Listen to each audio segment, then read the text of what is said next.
Okusinziira ku byabaddewo olunaku lw'eggulo, Minisita Norbert Mao we yawanyisiganyizza ebisongovu ne Sipiika wa Paalamenti Anita Among ku nsonga ey'okwagala ekifo ekyo bwa Sipiika atamulowooza Minisita Norbert Mao tebamuganye okuddamu okwogera mu lusirika ekyankwanzi munnange nno bamuganye naye nga ne General Sejjusa naye ayanukudde Sipiika wa Paalamenti mbikuleetedde ye nno omutemu eyatemula abaana ebipya bizuuse ekigambibwa nti Amerika mbwe eri mu kumubanja bubi nnyo kubanga muntu waabwe mbikuleetedde ng'ate bakunyonyola mu maaso awo kakati ye Alex Waiswa Mufumbiro twabadde obaoliawo tulina essuubi leero nti mu kooti egenda okutuula olwaleero nti obaoliawo banaamuwa beyiro abeere ng'agenda okuziika omukyala naye mitawaana myerere amawulire ate agavaayo si mawulire malungi kitalo nnyo kitalo ddala basatu bo bafiiriddewo ngenda kubeera nga kutuusaako mu bujjuvu ago nagasingakaawo ngenda kubeera nga te nga kuwa mu bujjuvu ago nagasingakaawo oli ku SC News UG kansuubire nti muli bulungi mujje baleko gyonna gye mukwasaganya eyo wabanga tonnaba ku subscribinga notification bell giseeko videos zino zijje gy'oli mu budde. Alsage Construction Company webali okubeera nga bakuzimbira enamba y'essimu ku screen yo awo eri bakubireko okumanya ebisingawo weereza message ku WhatsApp oba osobola okubeera nga ogenda ku ofiisi eri Mengo opposite Sir Apollo. Sempebwa Property Consultants Limited tutunda ettaka ate nga tukkiriza n'okusasula mpola empaka w'omalayo polotiyo tulina ettaka ku nguudo eziyingira n'okufuluma ekibuga Kampala. Ofiisi esangibwa ku William Street opposite Zai Plaza. Enamba y'essimu weri awo ku screen yo tukubireko okumanya ebisingawo oba osobola okubeera ng'oweereza message ku WhatsApp. Kakati katugende butereevu mu video yaffe. Katutandike ne Alex Waiswa Mufumbiro kwosa ne bannakibiina kya NUP abalala bano leero lwe bakomezeddwawo mu kooti naye nga kooti eruddewo okutuula kuba zituuse ne musaawa 5 bambi nga tewali kiriwo kwegamba nga tebannaba naye nga twabadde tusuubira nti obaoliawo olwaleero Alex Waiswa Mufumbiro omulamuzi anaamukkiriza n'amuwaayo beyiro kale agenda aziika omukyala then amaliriza okuziika omukyala ate alyoke munnange bamuzzeeyo mukomera naye ekyo tekisobose era beyiro bagimumye. Alex Waiswa tagenda kusobola kuziika ku mukyala we. Omukyala agenda kuziikibwa olunaku olw'enkya ku lunaku olw'omukaaga naye Alex Waiswa musajja wattu bambi tagenda kusobola kubeera nga kola ki ng'aziika omukyala. Kitalo nnyo kitalo ddala kati bannange obulumi awo bubeera bweyongedde kuba yabadde asuubira nti obaoliawo ebbaluwa gye yawandiika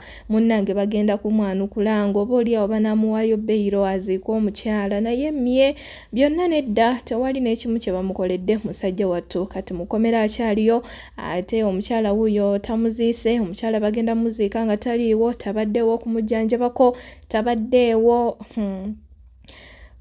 tamubeereddeewo mu nnaku ze ezisembayo tabadde ku lusegererwe ng'omukyala afa banne katukwegamba obulumi bungi ennyo ddala naye nga katusabe Mukama Katonda amugumye musajja wattu ate n'omukyala katusabe Mukama amuwe ekyomule ky'emirembe amusonyiwe byonna ebyamusobako n'abaana bagumu abaana bo bagumu bambi tebeeraliikiriza nnyo nti kyoba kine bagumu mu kaseera kano naye nga ye Alex Waiswa byebyo ebiri ate ku saidi ye naye ng'eluuyi wano katusooke tuveeko wane wa taata wa Alex Waiswa ng'abeerako ne kyagamba ku nsonga z'amateeka n'ebya beyiro.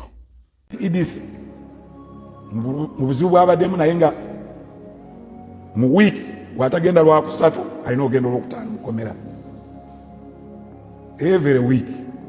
I think even the last or the other week Wednesday, and that time she was really weak.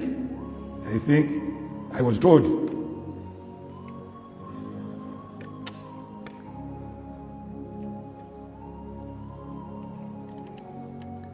Alex nagezaako omugamba nti Katonda singa akwayo emyezi emirala 2 nyinza okusanga, but it has not come to happen. Netuba muwulidde wano nze ni munnamateeka koza amateeka emyaka egisukka 3 I retired as a chief magistrate. During our time, it was even an offense as a judicial officer not to give a ruling of bail instant. You would be called.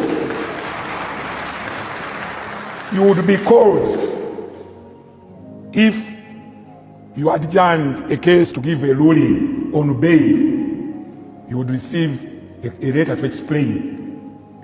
But today, it has become a mode. Abalamuzi, Bajamu Court, state government, I'm not ready to verify documents. What documents are they verifying? LOC letter, the national ID. And I check a week maker, Billy. Now come out, now take a objection. Now when week Billy is all ruling, go see Gwemwez. Katolo, when I be I told him I'm stabile. Nabagwongerayo longa emyezi ebiri gikoze eki naye nga abakulu tebakifaako kati tizinombo now twatjana cases as they feel batu ebigambo era twewunya nnyo fe abamu abakoledda oba abisomedda tetumanya amateeka kati bwe gakyuka naye ate tegakyukanga n'oluzungu terukyukanga ekigambo shall tekifuukangako will because shall in law is mandatory. And now, those who made the Constitution of the Republic of Uganda said someone on a capital offense after 60 days shall be granted a court bond. But our courts today, they are interpreting it as they wish. Very unfortunate. Because all these people, now you go to prisons, they are overcrowded. Why? Our judicial officers. Kintu kirawo kyakusanyiramu obulamu bw'abantu obabulekaawo nga bwebaagala ate kooti zaffe zifuuse kibaagala tebazikozesa kyenjagadde nakyo okukituusa nti kituveemu nti bannange oba tunerwanako tutya simanyi but the judiciary the way it is interpreting the law as far as I know it has not changed but our people are interpreting it kifuula nnenge. We must never lose focus of the cross because as human beings we are nothing but ash. We are dust, and to dust we shall return. But what legacy are we going to leave? Edith has left a lot, her courage, until the end. Her love for family, her love for her nation. This greed, exclusion, malice, killing, malicious prosecution, trapped up charges. Remember, we are nothing but dust. We are nothing but ashes. But where will your spirit go? It's a call for us, and we must not keep silent on our part. We must demand and make sure that these people who are pushing us to the hardest places falsely, they are not comfortable. Make it very difficult with your life for them. Let us erase their comfort zone. If not for Edith, at least for Waiswa and also our president and our beloved country, because we each one have a right and a duty. We are calling on you to make Uganda that country where we say for God and my country, indeed for God, we must reclaim it. Thank you so much, and may her soul rest in eternal peace as we celebrate this exceptional life. Mwebale nnyo, mwebalire ddala. Bambi mazigamirira ate ku side ezeyo kakati Sekakiti agamba nti eggwanga Uganda lye tulina ffenna nga bannansi tulina okulirwanirira. Bino bye bigambo bya Seeka ate nkutwale maaso.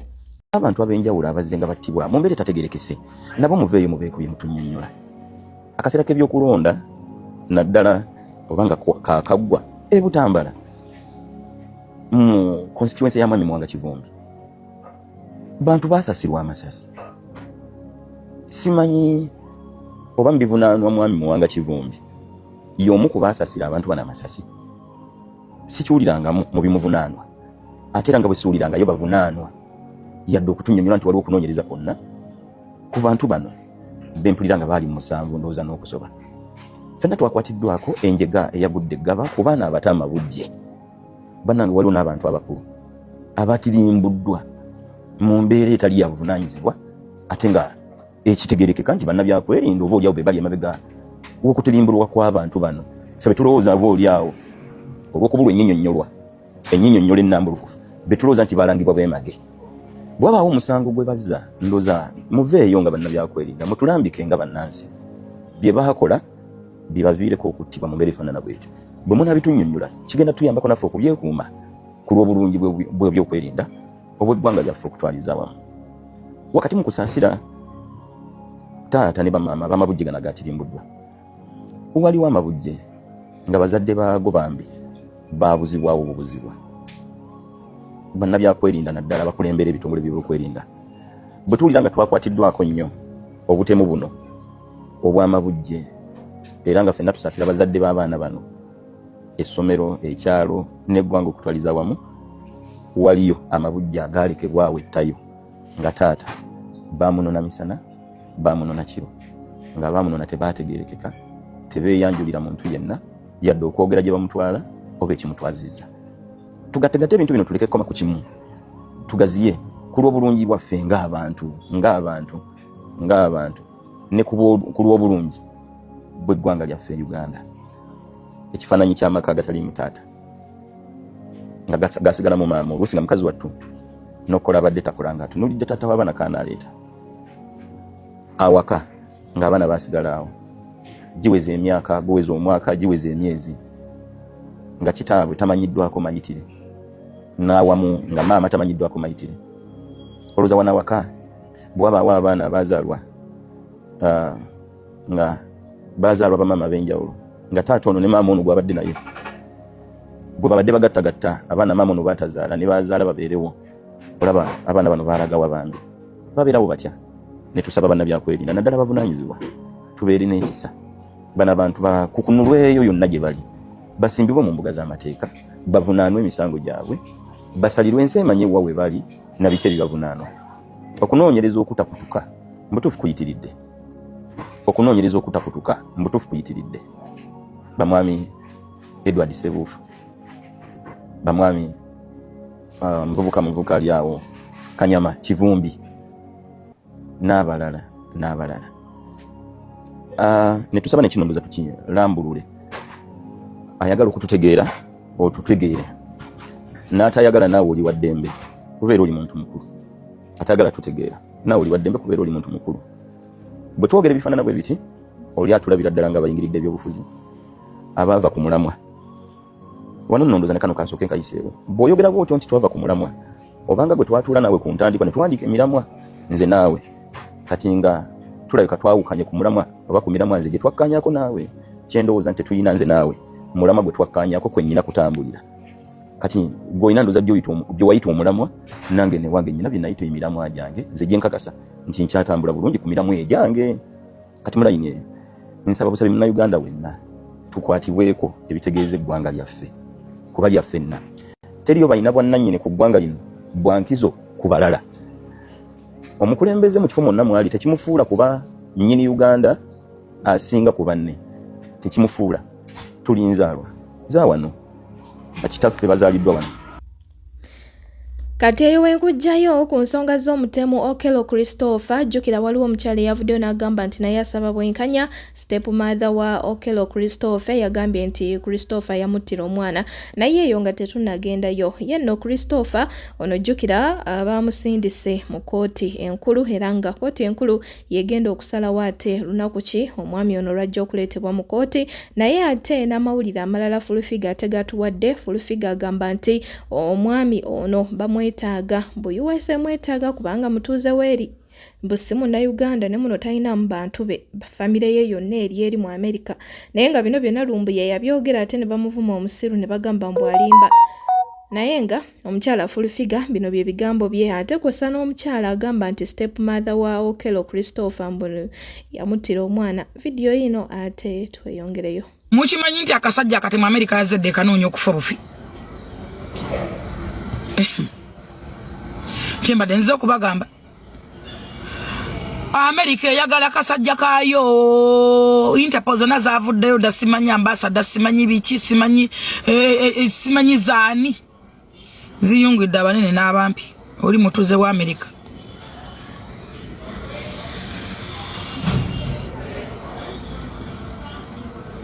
Zara bya bazungu mu koti ne nebuza bana bazungu. Nisisirowozaako.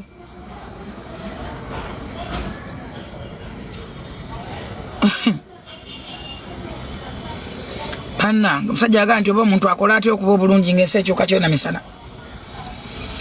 Omusajja musimu na Uganda. Tabankona mu na Uganda deno nako n'olumu. Baagala muntu waabwe. Kana kyennyamiza. Naye babaagwera kukutta tebaagala kukiwulira wadde okukimanya nti omusajja assa abaana bano bataano. Wadde omu. Ebyo bye tebakiwulira. Baagala kimu muntu waabwe. Uganda. Olimwa bulemwa. Bannamateeka basajja abasoma mutuyambidde ludda.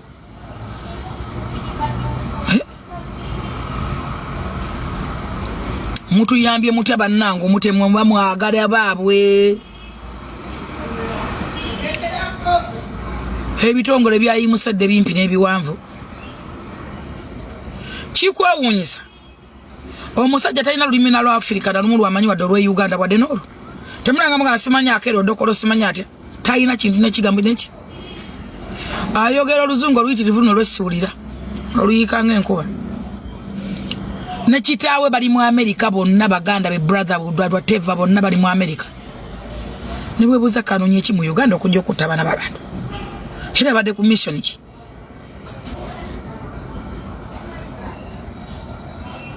Talina wano muntu we n'ogwo. Oba bamuleetera engoye baba ki oba bakazi ne baba tewa bandooza Amerika bali eri mu Amerika baba sasula sente mpya n'enkadde. Ogenda omutwalira engoye ndooza ne biki.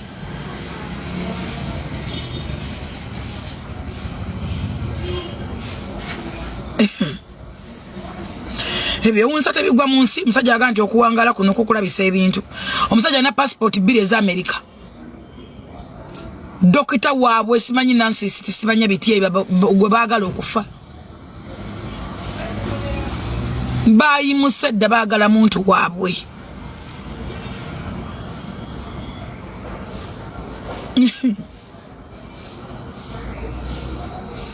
Bwe bagamba ku kyokutta tebakyogerako. Era bo tebakibeefula mu tebakiwulira. Baagala kimu omuntu waabwe kumutwala. Ebyo ndowooza abasoma abansinga be banabyogerako munnange. Okero oyo mutabani wa bba wange Asumani Onyuma. In fact ke kakwate kenkola ki kemulinako.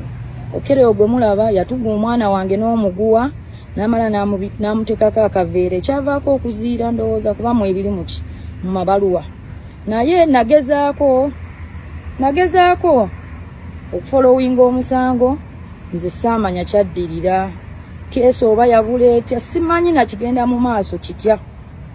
Nze wenzijukiranga omwana bamugjayo mu kyalo eri ku Aduko Police Station nga bamutwala e Butabika.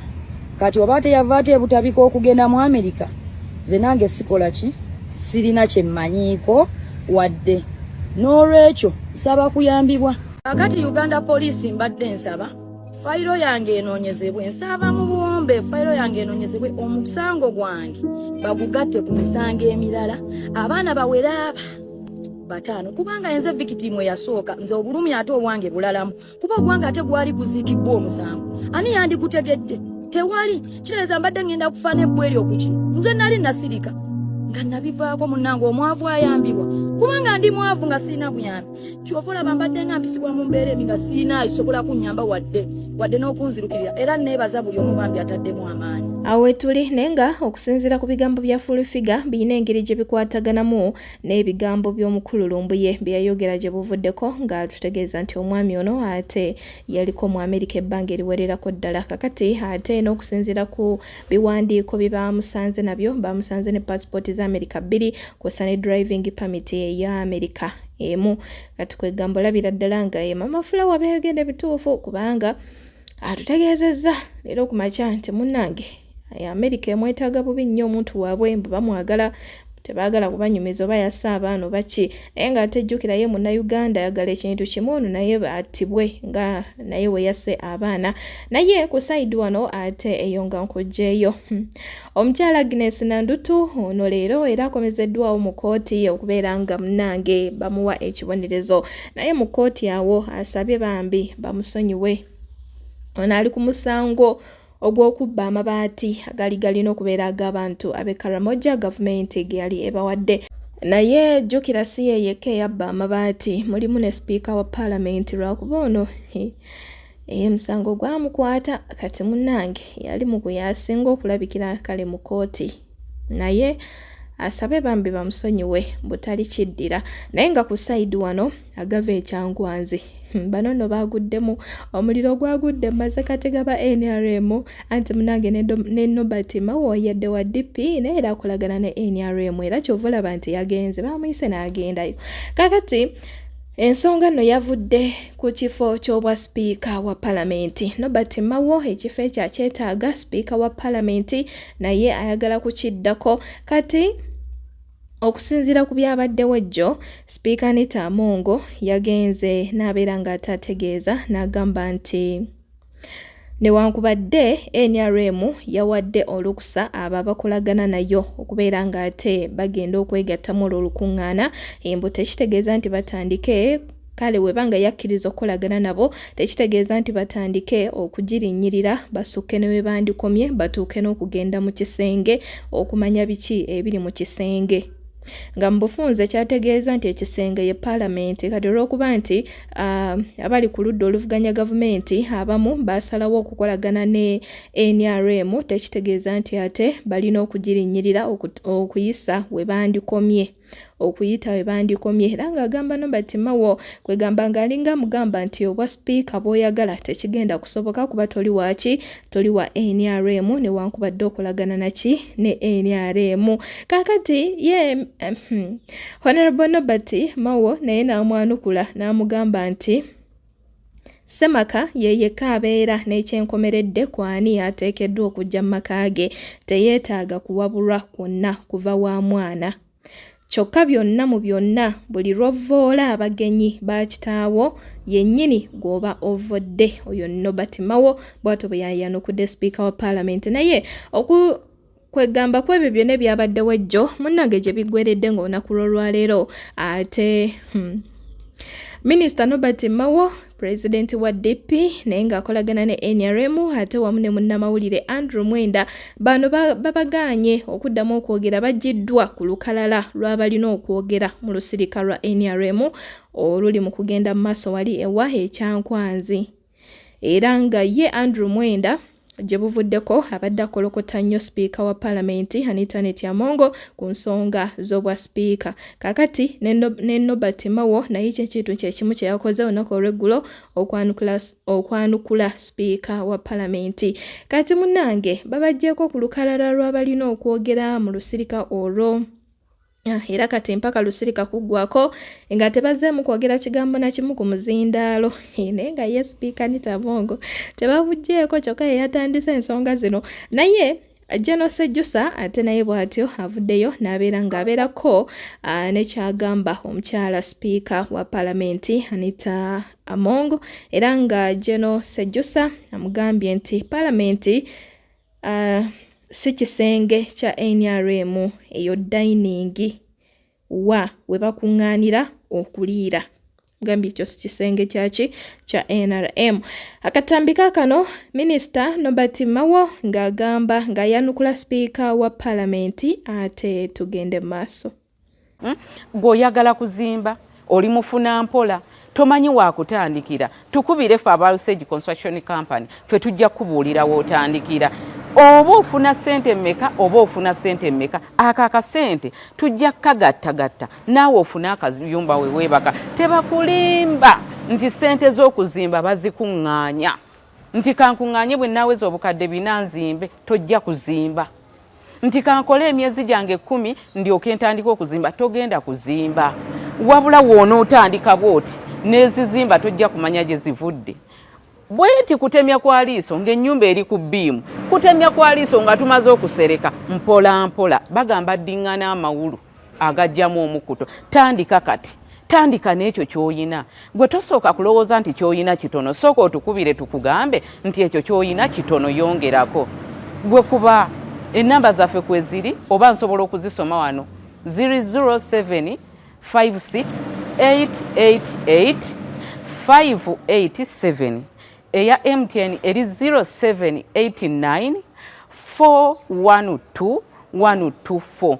Twabagambye nti woofiisi zaffe ziri Mmengo ku kizimbe kya Byandaala bakiyita Nayiga C Byandaala. Tuli ku level number 3 bw'ova bw'oti ku Shero Mmengo ekyaffe kwekyotuukirako. Jangu tuzimbe. Tolowooza nti toyina ssente nga tonnatuuka mu woofiisi zaffe. Jangu mu woofiisi zaffe ffe tukugambe nti z'oyina tezimala. Nenze nti wa z'oyina kw'oyagala okutandikira zimala era zijja kutandika. We do cooperate with different political parties, but the cooperation does not mean that if we are cooperating, you come up to my bedroom. Okay? You remain in the compound. You don't come up to the bedroom. And I am saying, you don't come to the bedroom.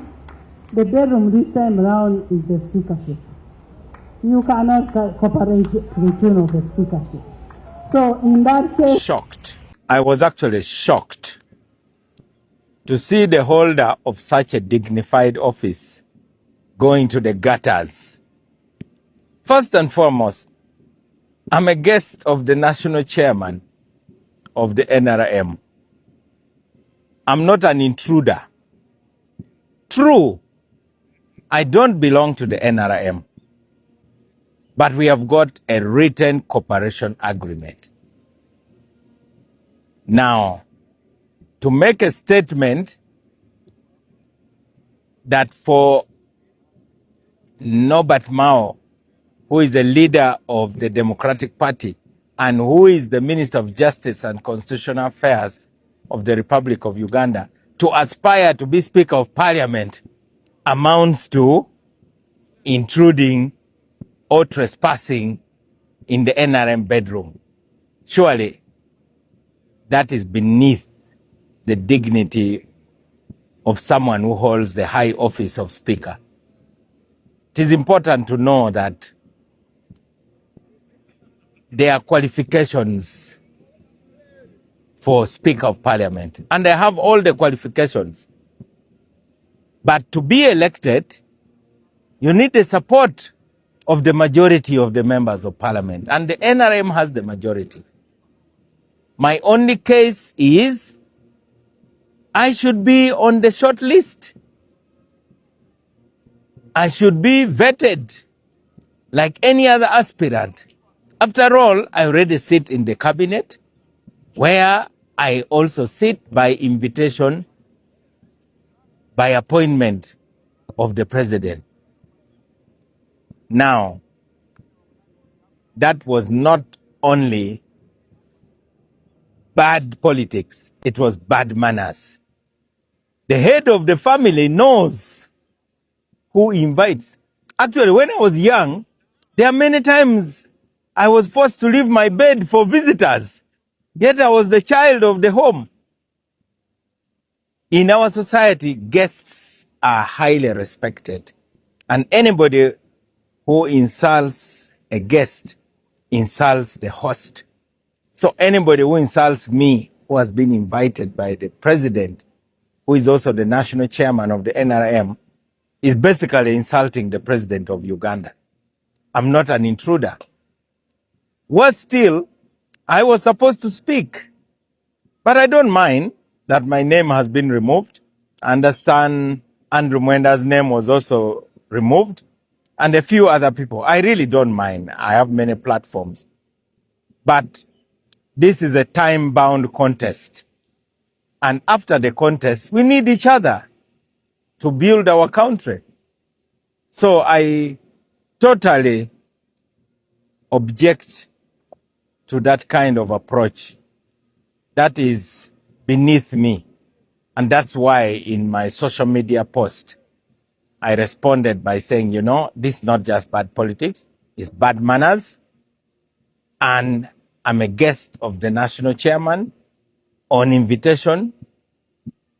And anybody who insults me has insulted the person who has invited me. But more importantly, she also knows where she came from. I think you would say that at least me, I'm a guest. Now, what about a refugee? There's a difference between a guest and a refugee. But for now, that's all I really want to say. Let us keep this thing clean. After all, the rules even forbid campaigning. What the rules encourage us to do is just to speak about our qualifications, which I have. But it is up to the head of the household. It is the father who knows his children. It is not another child who tells the father that these are our children or these are not our children. Who are you to tell your father who your brothers and sisters are? It is your father to tell you that this is your brother or this is your sister. So definitely that statement was beneath someone who holds such a high office. Extremely undignified, uncalled for, really gutter politics. Awe tuli dia wange naye nga katubalinde tulabani anabeera speaker kuba Nobert Mao ekifo akyetaaga, speaker wa parliament akyetaaga n'abalala lwakuba nti bano ababiri ate be bali ennyo ku mwanjo.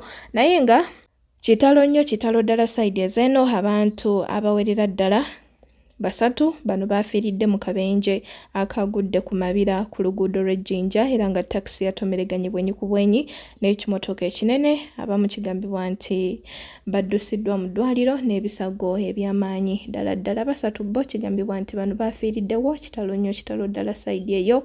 Ate Mukama katusabe abawe ekimule ky'emirembe, abasonyiwe nabyo n'ebyabasobako.